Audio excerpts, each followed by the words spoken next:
Suspense. And the producer of radio's outstanding theater of thrills, the master of mystery and adventure, William N. Robeson. The dream of every actor is the perfect performance. The performance that brings the audience to its feet, shouting bravo, and brings the critics to their knees with rave notices.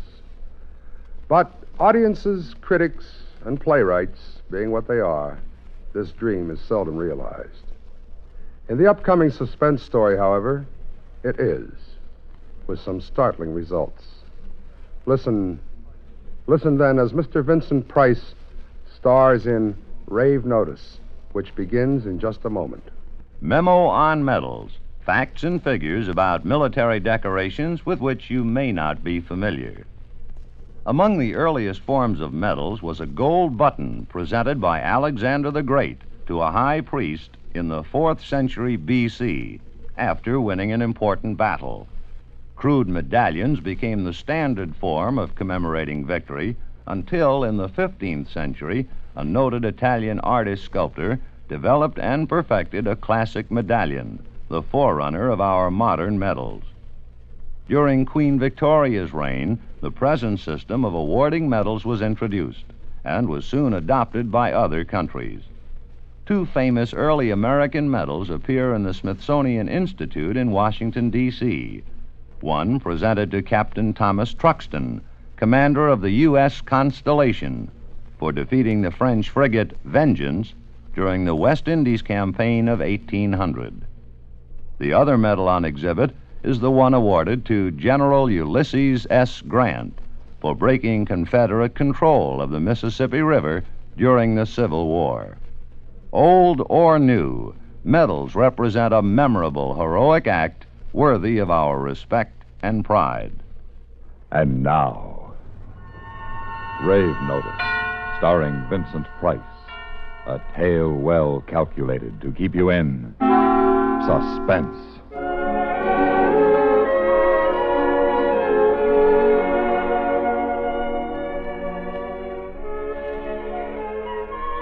I am an actor, and this is a theater.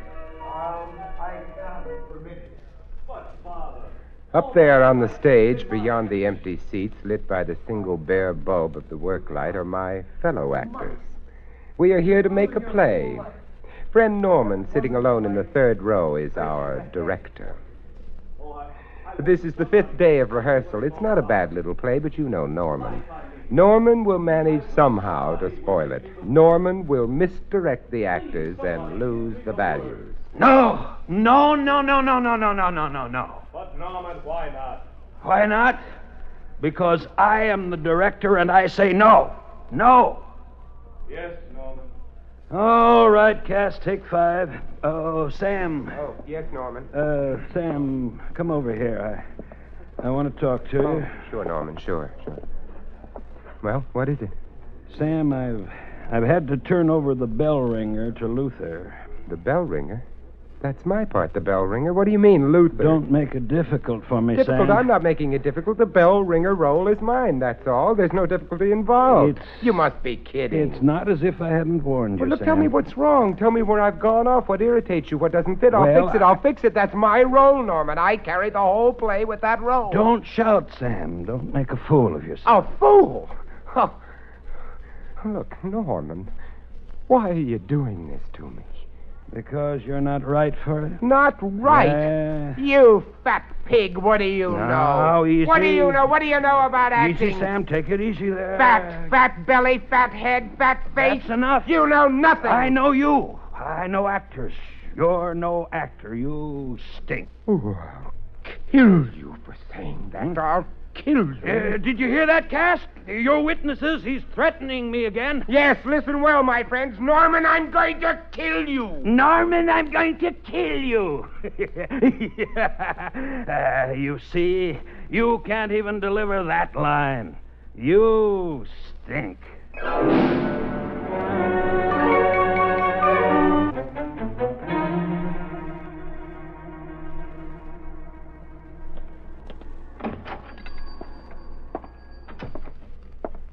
Yes, gentlemen. I want to buy a gun.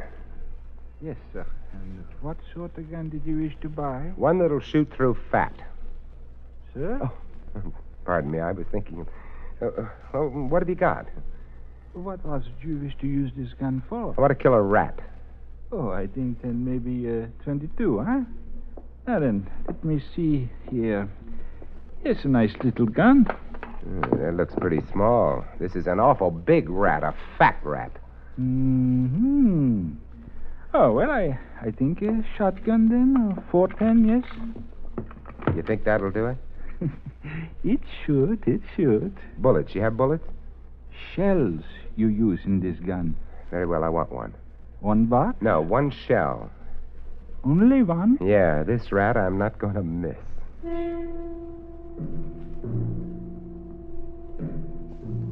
It's time now. He will come out of the stage door and he'll walk this way through Schubert's alley on his way to Sardi's for a drink. I slide the gun out from under my coat and I wonder, heart or belly? Heart or belly? Belly. Belly, yes, his cultivated paunch, fatted with actors' hearts.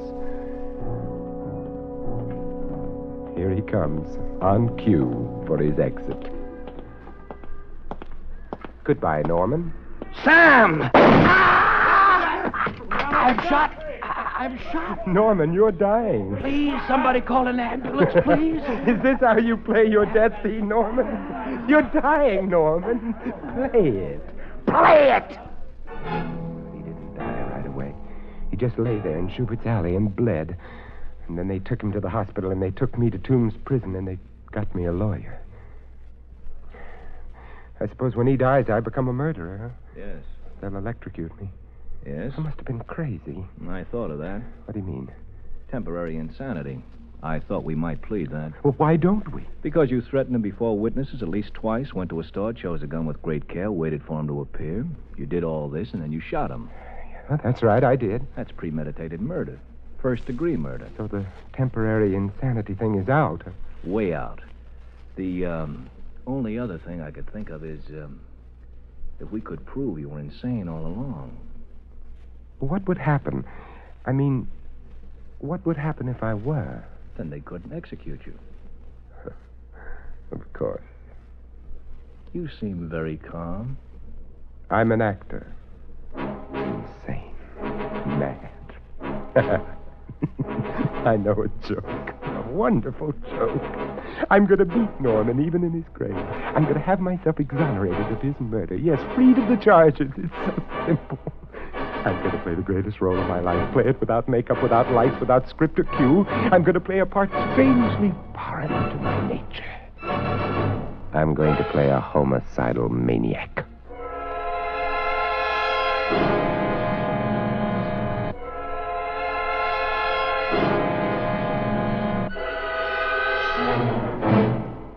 In a moment, we continue with the second act of Suspense. Another visit with Joe and Daphne Forsythe. Joe, what are you doing? Oh, hi, Daphne. Just eating a midnight snack. What is that mess? That mess is a liverwurst, salami, lettuce, and peanut butter delight. Nightmare is more like it. What woke you up? My stomach was growling. What woke you up? You. And I was dreaming such a pleasant dream. Oh? What? I dreamed all of our savings bonds had matured and we were cashing them in. That kind of a dream I can appreciate. We were planning a trip around the world, and you bought me a fur coat, and I bought you that fishing tackle you want. Oh, it was gorgeous. Well, it doesn't have to be just a dream. Some of our savings bonds are ready to mature now. Joe, maybe we shouldn't cash them in. They can go on earning interest, you know, and it adds up fast. I know. That's why we started buying savings bonds, remember? With a bond a month on the payroll savings plan, our money is saved automatically. Stop waving that sandwich under my nose. You're making me hungry.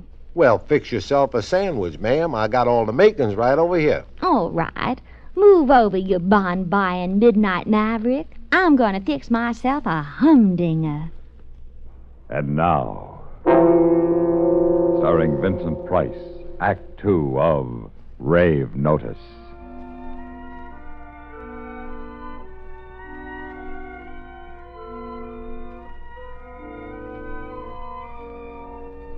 I'm going to play a homicidal maniac. How? How? By using the method, the Stanislavski method. Let's see now, what is the most horrible thing I ever did? The thing closest to murder. I must recreate that mood. Murder, killing, blood. I killed a cat once. I was 6 years old. I had a stick. It was in an alley, this cat. I poked it just for fun. But he scratched me, and I hit him with the stick. He started squalling, and I thought, I'm going to get in trouble. Stop that noise.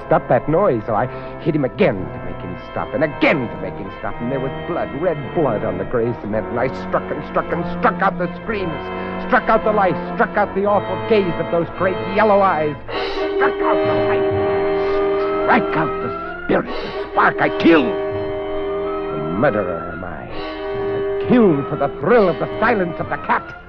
I am a murderer. A murderer I am. I kill without reason. Yeah, that's it. That's the character. All I need for turning it on is the memory, those key points, gray cement, cat's eyes, my feelings as a 6-year-old. Oh, there'll be refinements. I'll refine it. Oh, Norman, if you were only to see this scene. Dim the house lights, raise the curtain, and now to bring in the audience.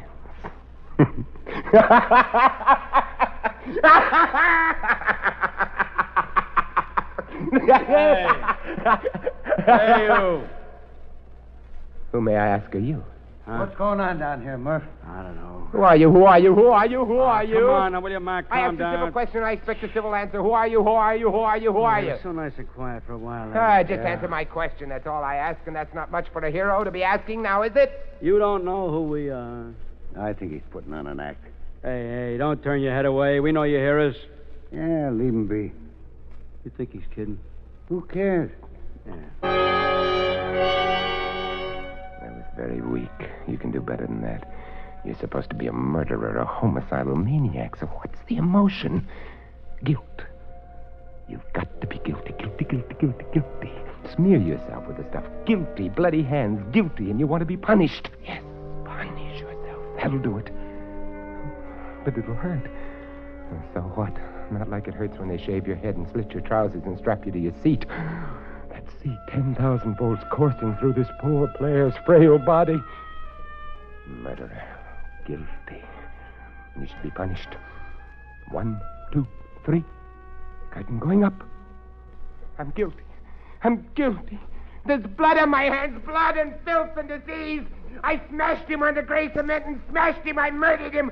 I'm a murderer. I confess it. It. Oh, look, I want to confess to purge myself of this guilt. Oh, come on. I am guilty, Peter. I smashed him. I smashed him. What are you getting so worked up about? The guy ain't even dead yet. Not dead. He is dead. He's been dead these past 36 years. 36 years. Oh, if you don't punish me, I... Oh. Hey, what are you doing? Hey, will you quit beating your fist against the wall? I am guilty, and I shall be smashed as he was smashed. Hey, your hand, you're going to bust your hand on that wall I shall be smashed. It is written. You know the writing in blood that lies across the counterpane in the bed under the window when little boys are supposed to be far away in slumberland. Mahoney? Yeah? Get the doctor. This guy flipped. Good. Get the doctor. Oh, my hand is killing me. Something broken. I don't mind the bloody scraped knuckles or even breaking the nails, but not the bones. 2 cats dead, murdered by my stick. 4 cats dead, murdered by my stick.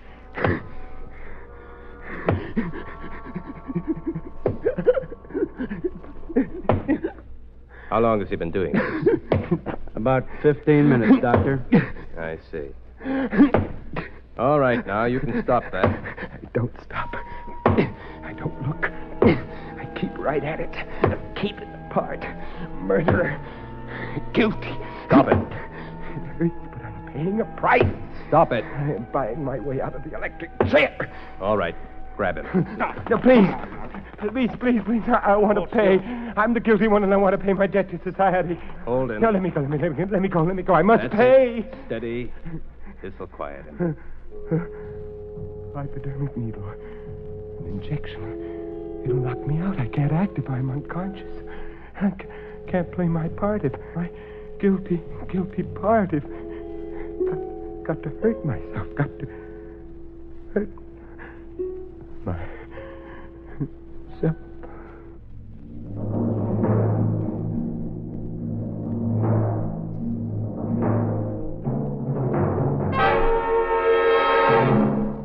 In a moment, we continue with the third act of Suspense. We have together ample capacity and freedom to defend freedom. This is NATO, the North Atlantic Treaty Organization. The North Atlantic Treaty Organization goes far beyond a formidable military defense organization.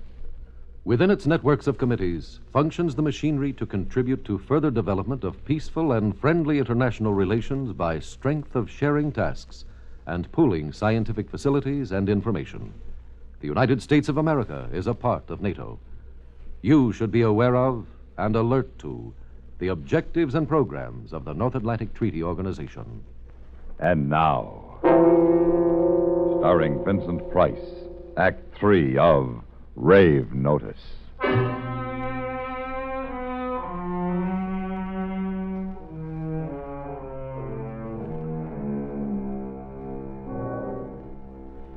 It's so quiet here, so white.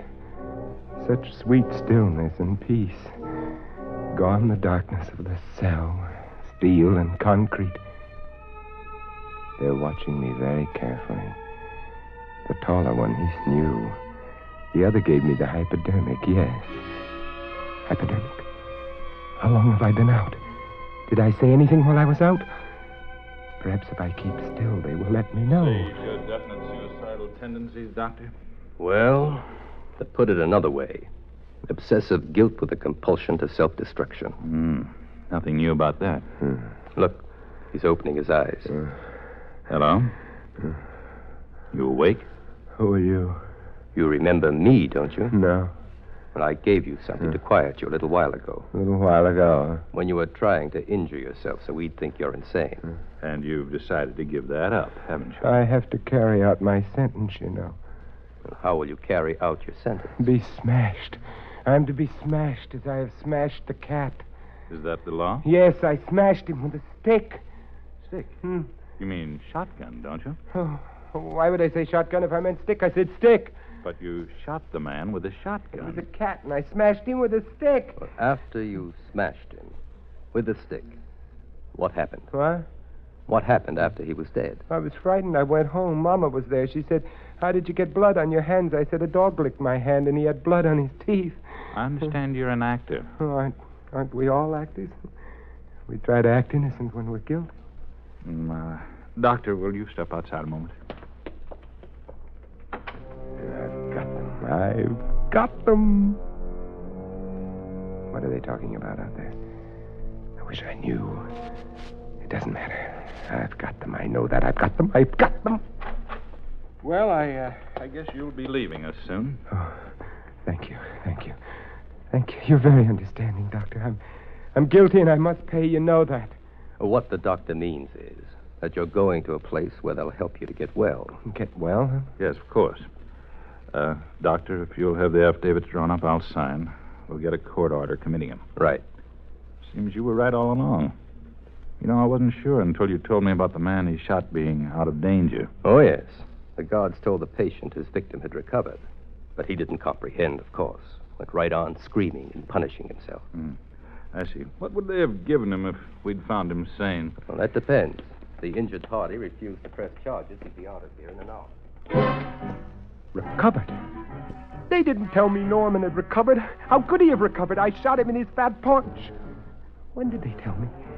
It was while I was screaming, maybe. I was really into the part, then deep in it. I couldn't have heard them, and now he'll be free, and I will go off to an insane asylum married to a role that I loathe, that I hate. No.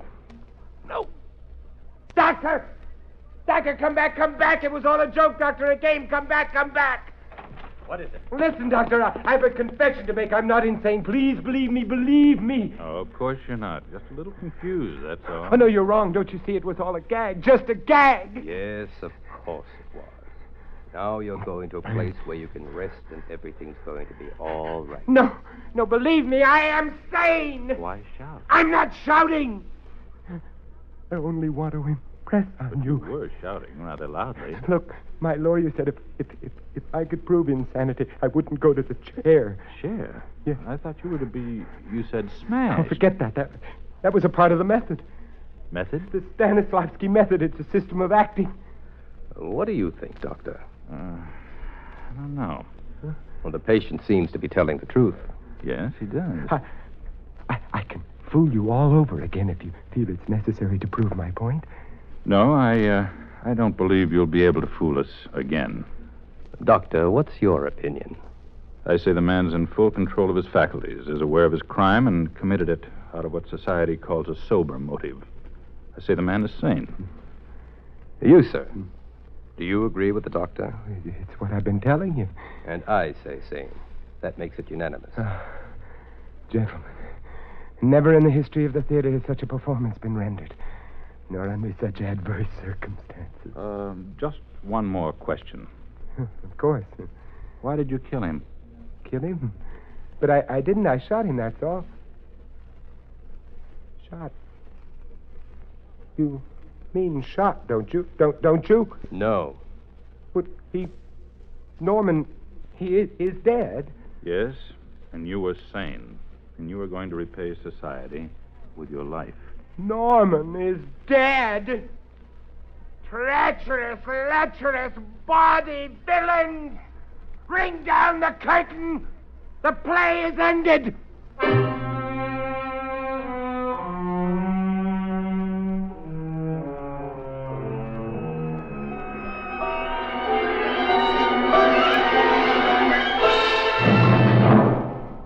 Suspense, in which Vincent Price starred in William N. Robeson's production of Rave Notice by James Poe.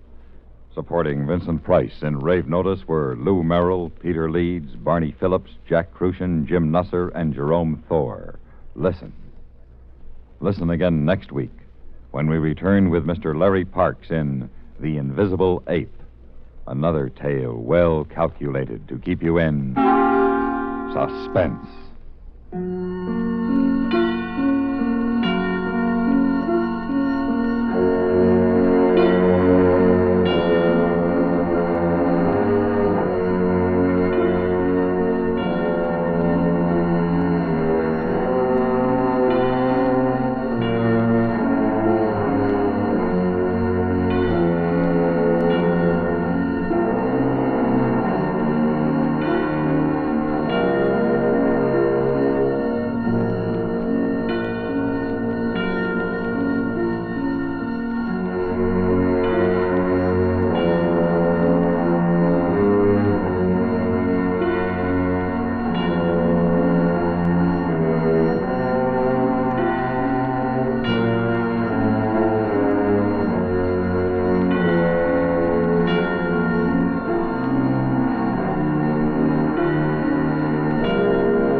This is the United States Armed Forces Radio and Television Service.